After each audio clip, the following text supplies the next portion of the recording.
werden schon wissen, was sie tun, oder? Aber trotzdem steht es momentan alles noch auf der Kippe. Ist mir noch nicht so geheuer. Neuer Tag, neues Glück. Ich habe irgendwie gerade noch nicht so ein gutes Gefühl.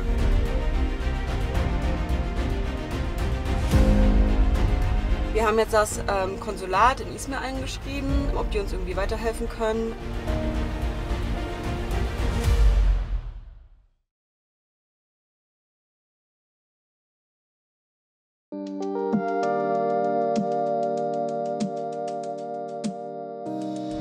Das geht los!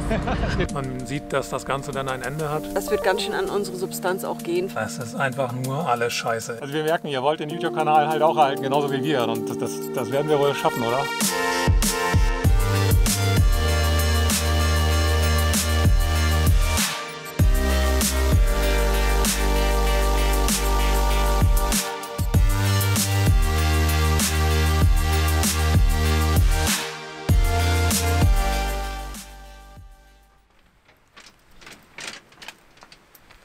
Heute ist Sonntag und wir haben gerade das aktuelle Video hochgeladen, wo wir den 1 Euro Spendenaufruf gemacht haben. Und wir wissen noch gar nicht, wo unser Kopf steht. Wir haben so viele Rückmeldungen jetzt schon bekommen und so viele von euch haben jetzt schon gespendet und wir versuchen gerade allen zu antworten. Aber wir müssen jetzt halt auch los und jetzt alles vorbereiten für die Überfahrt in die Türkei.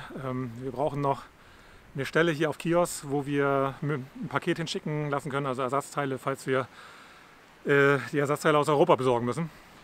Naja, auf jeden Fall, eigentlich wollen wir gar nicht los, wir wollen das gerade genießen, wir wollen mit euch schreiben, aber wir müssen jetzt leider los und naja, also heute Abend auf jeden Fall werden wir weitermachen und wir sind so mega happy, ihr macht uns so glücklich, es ist unbeschreiblich, es ist so ein Hochgefühl gerade. Danke, vielen Dank, wirklich vielen Dank, es ist so geil.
Guten Morgen. Wir haben in Chios direkt am Hafen geschlafen und hatten eine sehr, sehr kurze Nacht, denn es war sehr laut hier.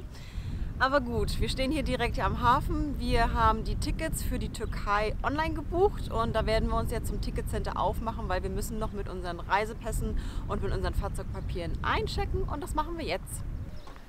Und wir stehen nicht alleine. Da ist noch ein LKW und da ist auch noch ein LKW.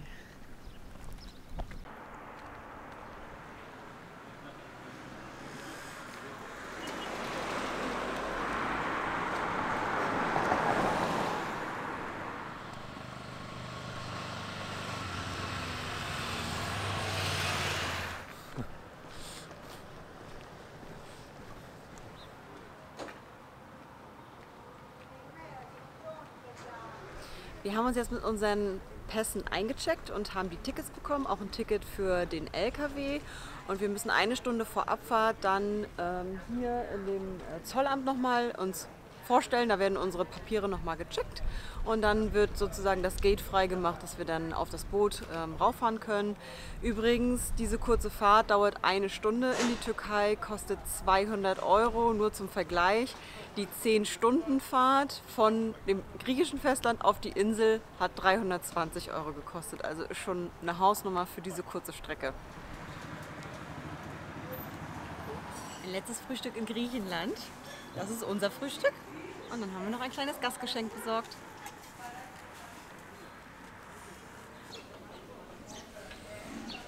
Wer übrigens auch so gerne Kuchen und Süßes mag, so wie ich, der sollte unbedingt diese Vanilleschnitten probieren. Die sind richtig lecker. Das ist auch eine Spezialität in Griechenland irgendwie, mit diesem Blätterteig und dann ist das so eine Vanille-Puddingcreme da drin. Und das, am besten ist es dann mit Puderzucker und Cinnamon, Zimt obendrauf.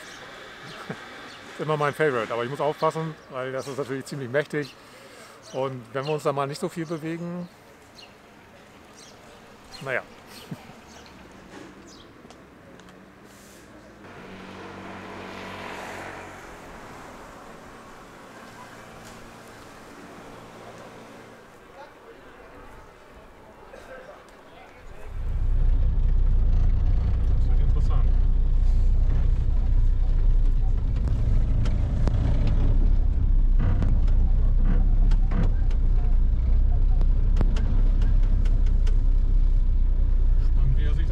Wie man hier durchkommen soll, ne?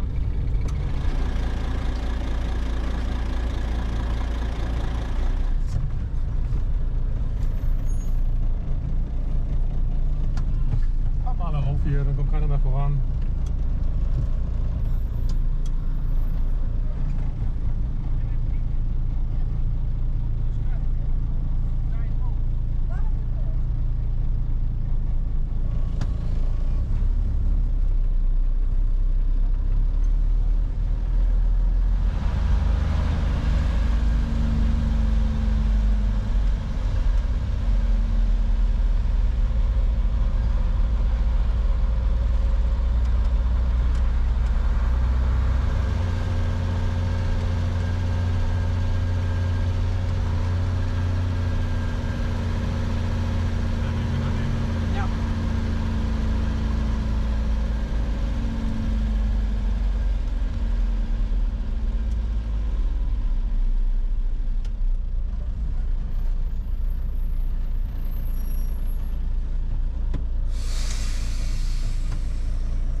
Das war mal ein Abenteuer.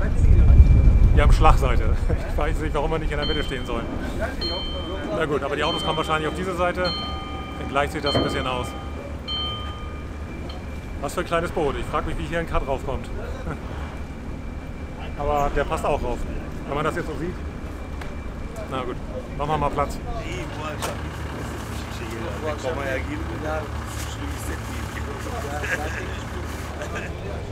Wir haben mega krasse Schlagseite. Ich habe voll Angst. Ja, finde ich auch nicht so geil eigentlich. Aber naja, die werden schon wissen, was sie tun, oder? Fender dran, ne? Ja, die haben das Boot mal voll gegen den Kai geditscht, ne? Die sind an den Kai-Anlagen sind auch kaum Fender dran, die irgendwie den Bootsrumpf schützen.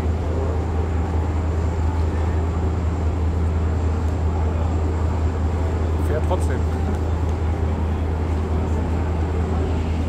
Ach so, ich weiß nicht, ob es der Kapitän war oder Steward oder auf jeden Fall gab es hier einen, der auch Deutsch spricht, der hat uns gesagt, es wird ganz schön wellig werden. Und wir sollen gucken, dass wir drinnen alles schön fest gemacht haben, dass es nicht umherfliegt. Naja gut, das ist es ja sowieso, weil sonst kann man damit ja gar nicht fahren. Aber Yvonne meinte noch so, naja hoffentlich kriegen wir nicht so viel Schlagseite, dass er hier rüberkippt.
Diese Gurte wirklich was bringen, weiß ich nicht.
Wir haben uns unsere Einreisestempel gerade geholt und wir dürfen jetzt noch 48 Tage in der Türkei sein. Also insgesamt darf man 90 Tage im Jahr in der Türkei sein und wir waren ja letztes Jahr schon in der Türkei, also bleibt uns jetzt noch ein Rest von 48 Tagen. Das heißt, wir müssen in 48 Tagen Odin reparieren.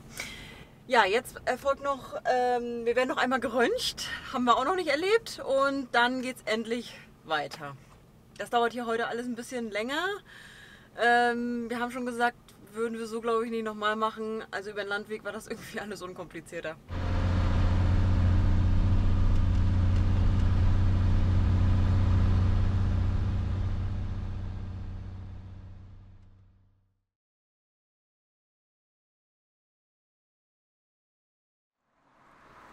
Ja, wir hatten heute irgendwie einen total verrückten Tag. Also wir sind kreuz und quer durch Izmir gefahren. Holger und Jürgen waren dabei. Schönen Gruß an euch. Die haben uns da mitgeholfen, um mit den Leuten auch zu kommunizieren. Und der Jürgen zum Beispiel, der kann halt Türkisch und Deutsch, ist halt ein Deutscher. Und das hat halt extrem geholfen. Ja, Probefahrten gemacht. Wir haben auch eine Werkstatt gefunden, die sich zutraut, unseren Motor zu reparieren. Jetzt geht es darum, die Ersatzteile zu finden. Da muss ich ihm noch ein paar Informationen schicken, damit er sagen kann, ob er dann die Ersatzteile bekommt. Vorher würde er den Motor nicht aufmachen. Ist ja auch vernünftig.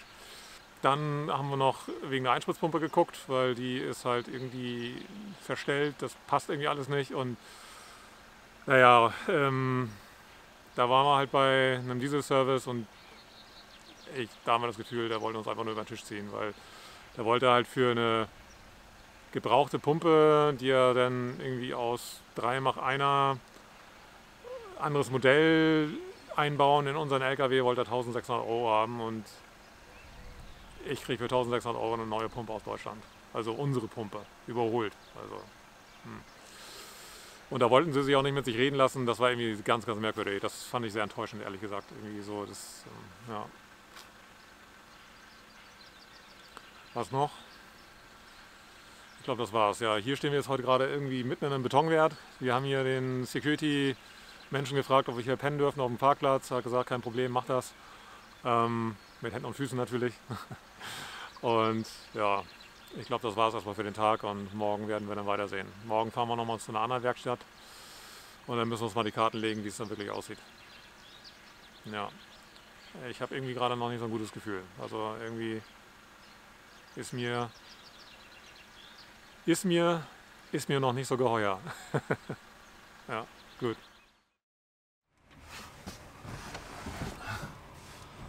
Neuer Tag, neues Glück.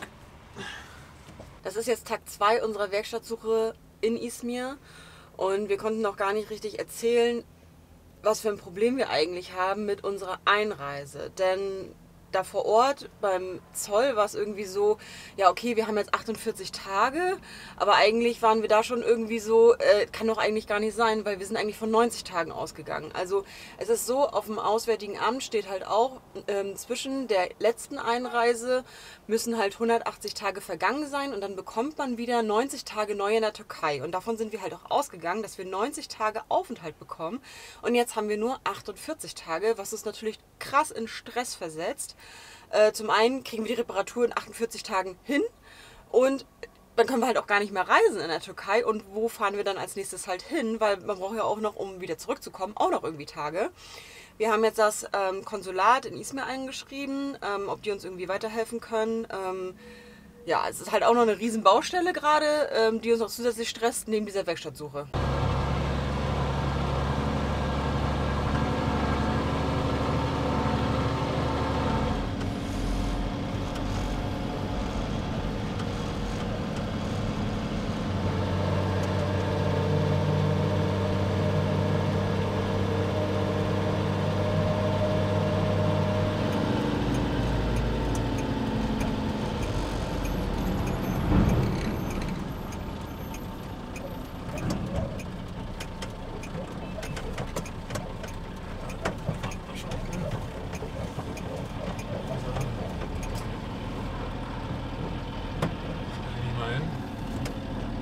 Wir sind jetzt bei Renault Trucks, also bei der offiziellen Werkstatt.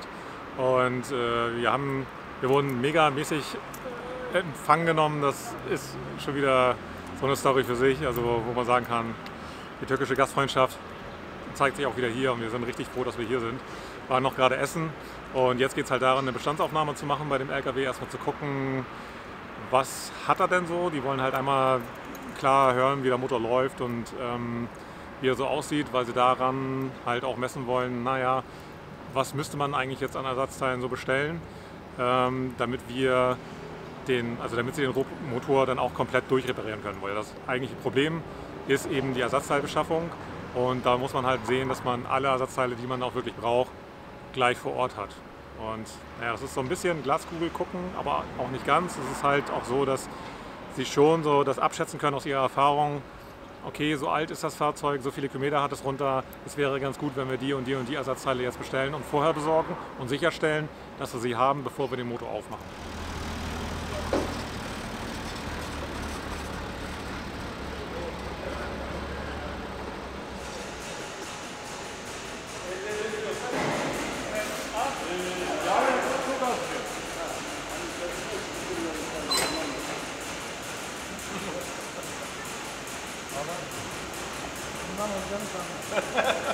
Bu normal kaynaklardan da. Dur bakayım Arap şu kapıyı açsana.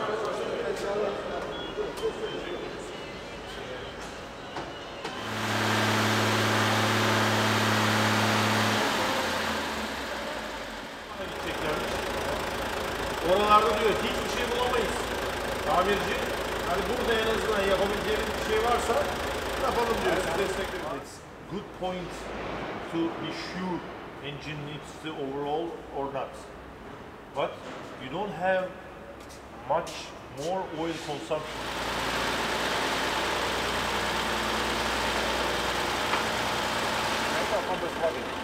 Brake. When you press the brake pedal, how it helps. If there is a problem,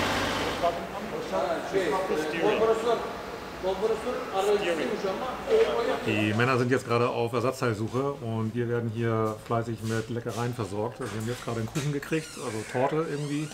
Davor gab es einen Schokoriegel und wir wurden halt von dem Manager für Aftermarket-Teile von Renault, also der uns eigentlich den ganzen Tag schon begleitet und perfektes Englisch spricht, noch zum Essen eingeladen. Also es ist, wir fühlen uns wohl, würde ich sagen. Also es ist jetzt nicht aufgrund dessen, aber sicherlich auch fühlen wir uns hier irgendwie an dem richtigen Platz, weil wir können uns gut verständigen und wir haben hier das Gefühl, die tun jetzt wirklich alles, um die Kuh vom Eis zu kriegen und dass diese Reparatur erfolgen kann. Und wir haben halt einfach das Gefühl, wenn die das jetzt dann hier auch nicht können, dann wird es wahrscheinlich auch irgendwo anders auch nicht gehen. Also so ist jetzt gerade so das Gefühl, also eher positiv ausgedrückt, hier muss es klappen. Hier muss es einfach klappen. Hier werden wir irgendwie eine Lösung herbeiführen. So fühlt sich das an. Also es fühlt sich jetzt alles irgendwie gut an, aber trotzdem steht es momentan alles noch auf der Kippe, weil alles steht und fällt damit, ob wir die Ersatzteile kriegen oder nicht. Und Renault, also die Leute hier werden natürlich auch versuchen, die Ersatzteile aus dem Aftermarket zu bekommen, also aus dem OEM-Bereich, also die Teile, die von anderen Herstellern hergestellt werden, also vergleichbare. Aber selbst das ist halt ja nicht sichergestellt. Ich versuche natürlich meinen Teil dazu beizutragen, weil ich halt auch schon sehr, sehr viel recherchiert habe über die letzten 4 Jahre, wo wir diesen LKW besitzen, habe ich immer wieder meine Ersatzteilliste aktualisiert und auch nach Herstellerseiten geguckt, wo man vielleicht noch was kriegen könnte. Und auch hier in der Türkei gibt es Lieferanten, die scheinbar das irgendwie noch anbieten. Ob die wirklich dann die Teile noch verfügbar haben, das ist halt die Frage. Aber das hat halt schon auch geholfen, dass ich denen nochmal diese Seiten genannt hatte. Also offensichtlich kannten sie die noch nicht. Und ja, das Wichtige ist jetzt, dass wir feststellen, was sind die richtigen Ersatzteile. Also dass wir da keine falschen Ersatzteile bestellen, weil das wäre natürlich auch mega, naja, nicht gut halt. Ne? So. Ja, die sind noch am Suchen. Wir haben uns jetzt angeboten, dass wir hier auf dem Gelände übernachten können. Das werden wir auch tun. Wir fahren jetzt den LKW raus und morgen sehen wir weiter.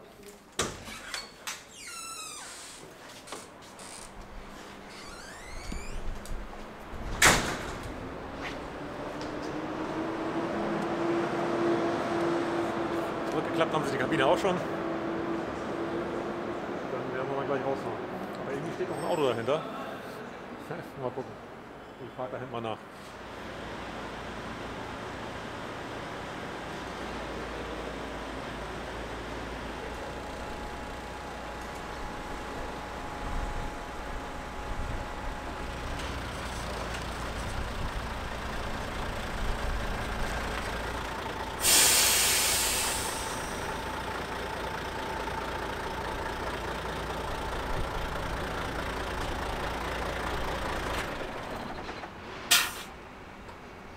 Unser Schlafplatz für die Nacht.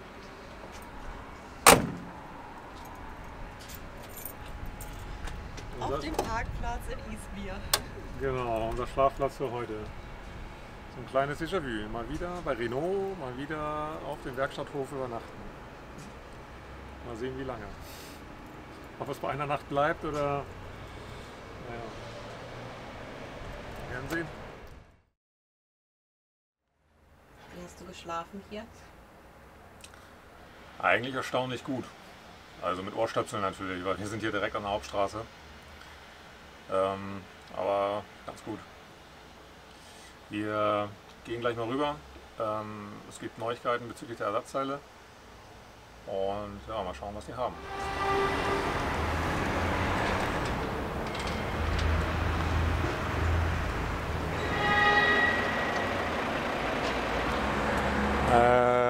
Ersatzteile ist noch nicht hundertprozentig klar, ob wir jetzt alles kriegen. Da konnten sie noch nichts dazu sagen, aber im Laufe des Tages meinten sie, werden sie uns dazu eine Auskunft geben können. Die Einspritspumpe und Einspritzdüsen wollen sie jetzt auf jeden Fall ausbauen, dass wir da schon mal beigehen. Ja. Also ich bin mal gespannt, in welche Richtung das laufen wird. Ich habe versucht, denen alles mitzuteilen, was ich weiß, weil ich war ja bei dem Überholungsprozess dabei. Im Grunde genommen, die Einspritspumpe lief ja mal richtig mit den Teilen, mit denen sie repariert wurde. Das ist jetzt eigentlich nur eine Einstellungssache. Ich versuche einfach nur zu vermeiden, dass wir alles wieder von vorne machen, aber es wird sich wahrscheinlich nicht vermeiden lassen. Ich meine, man muss denen ja auch die Chance geben, sich das alles anzugucken. So, da wurden wir gerade weggejagt, weil der LKW hier gerade rausfährt. Der hat uns nicht gesehen, wir standen direkt dahinter. Diese Touristen. Diese Touristen, ne? Ja. Werkstatttouristen. Also, genau. Ich will einfach nur vermeiden, dass alles nochmal gemacht wird. Also irgendwie Arbeitszeit auch sparen. Aber das wird man nicht vermeiden lassen, weil man denen halt einfach auch die Chance geben muss, sich selbst von Bild zu machen und ihre eigenen Ideen und Möglichkeiten zu nutzen. So. Ja. Wie soll man da rauskommen?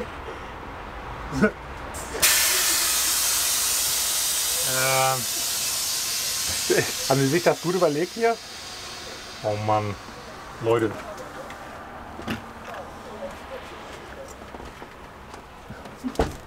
Kommen wir raus? Ja. Schwierig, ne?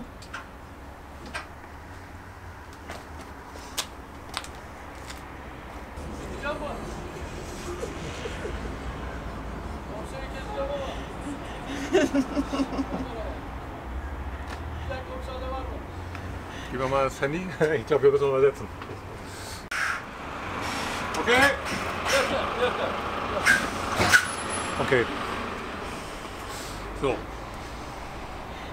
Muss uns ein bisschen Platz verschaffen, dann würde ich ja noch vernünftig rauf und runter gehen können. Ja. Mit Google-Übersetzer, Schleichwerbung wollte ich eigentlich nie machen, aber naja, das hilft euch ja auch. Ne? Kommt man eigentlich relativ weit, aber manchmal habe ich das Gefühl, sie verstehen das nicht. Und irgendwie hat das. Also einige verstehen das und andere nicht. Naja. Oder zumindest sehen sie ratlos im Gesicht aus. Also so, ich weiß es nicht. Naja, wir haben ja das Ziel erreicht, von daher alles gut.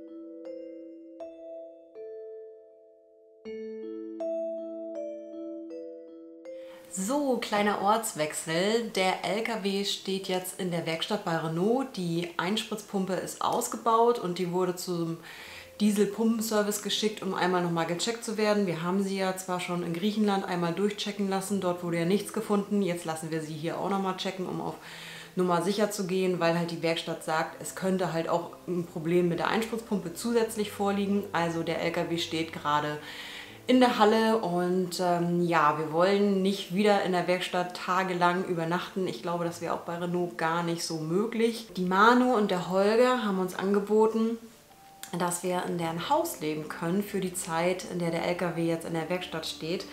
Die beiden werden sich nämlich die nächsten Tage in den Urlaub auf den Weg machen mit ihrem eigenen Camper. Und sie haben uns darum gebeten, auf das Haus aufzupassen, Tiere zu versorgen, auf uns um den Garten zu kümmern. Und das machen wir natürlich gerne. Dann haben wir nämlich eine Unterkunft und müssen nicht in der Werkstatt übernachten. Auch an dieser Stelle, Manu und Holger, vielen lieben Dank, dass ihr uns aufgenommen habt, dass wir die nächsten Tage in eurem Haus bleiben dürfen. Wir machen uns gleich auf den Weg Richtung Flughafen in Izmir und was wir da wollen, das erzählen wir euch aber dann vor Ort.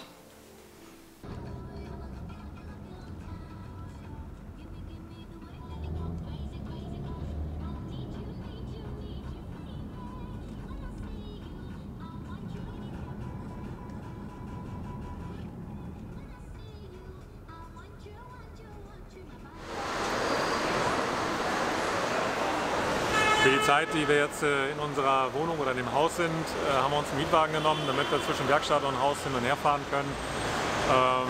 Ja, das ist der Flughafen hier, da kriegt man eigentlich relativ günstig einen Mietwagen, also wirklich richtig günstig. Wir zahlen jetzt 160 € für 10 oder 11 Tage. Und man sollte sich ein bisschen darauf gefasst machen, dass es doch etwas chaotisch ist hier. Aber wenn man dann halt die Leute, die hier arbeiten, fragt, dann wissen die sofort Bescheid, rufen an bei dem Car-Vermieter, wir werden jetzt abgeholt und alles ist gut.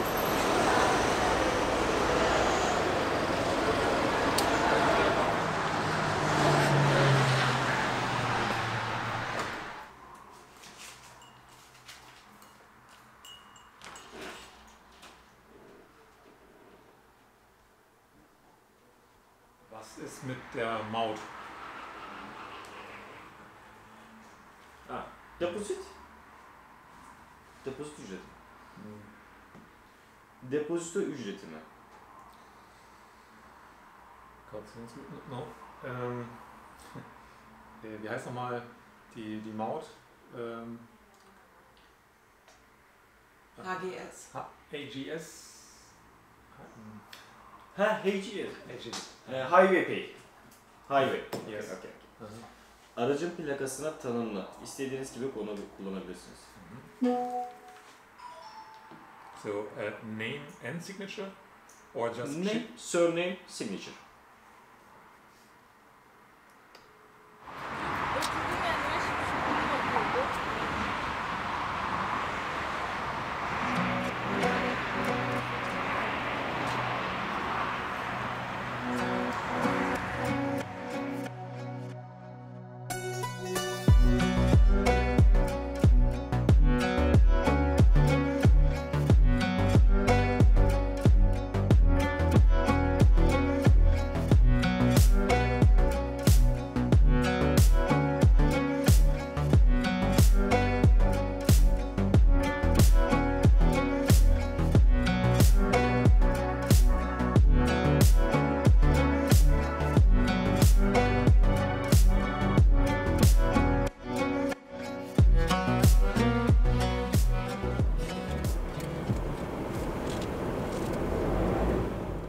Das ist der günstigste Mietwagen, den wir jemals gemietet haben. Wir haben jetzt 160 € bezahlt für 11 Tage, komplett versichert, ohne Selbstbeteiligung.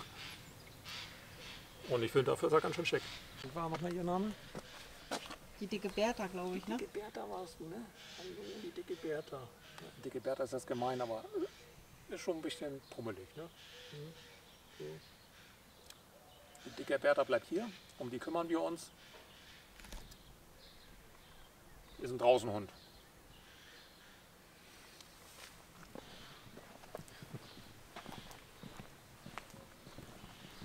Und hier kommt der nächste Patient. Ja, hab noch ein bisschen Angst. Ist ein Hund, der an der Kette gehalten wurde eine ganze Zeit lang und der hat sich irgendwie losgerissen und ist dann irgendwie hierher gekommen und Holger und Manu haben die aufgenommen, um sie erstmal so ein bisschen aufzupäppeln, dass es ihr besser geht. Ja. Komm her. Komm her. Ja. Alles gut. Alles gut. Das ist ein feines Mädchen. Feines Mädchen. Und hier haben wir unseren größten Patienten. Ja. Der hat eine verletzte Pfote und um den kümmern wir uns auch die Tage. Und das ist eine von den Kätzchen. Von den vielen Hauskatzen. Die nächsten Tage kriegt ihr dann euer Fresschen von uns.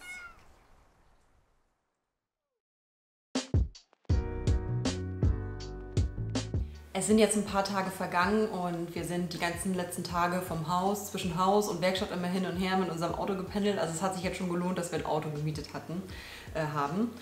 Und ja, wir haben leider keine guten Nachrichten. Ich versuche das mal alles ein bisschen irgendwie zu ordnen und zu sortieren und für euch zusammenzufassen, weil, wie Yvonne schon sagt, es ist wirklich eine ganze Menge passiert.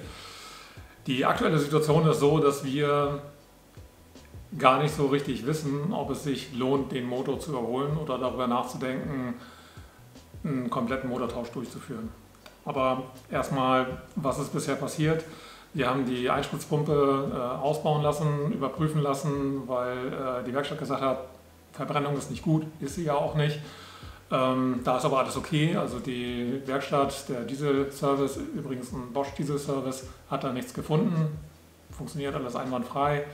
Und trotzdem räuchert die Kiste wie blöde und ich kann mir nicht erklären, warum. Und auch die Werkstatt kann es nicht erklären und da kommen wir auch schon zu dem nächsten Problem.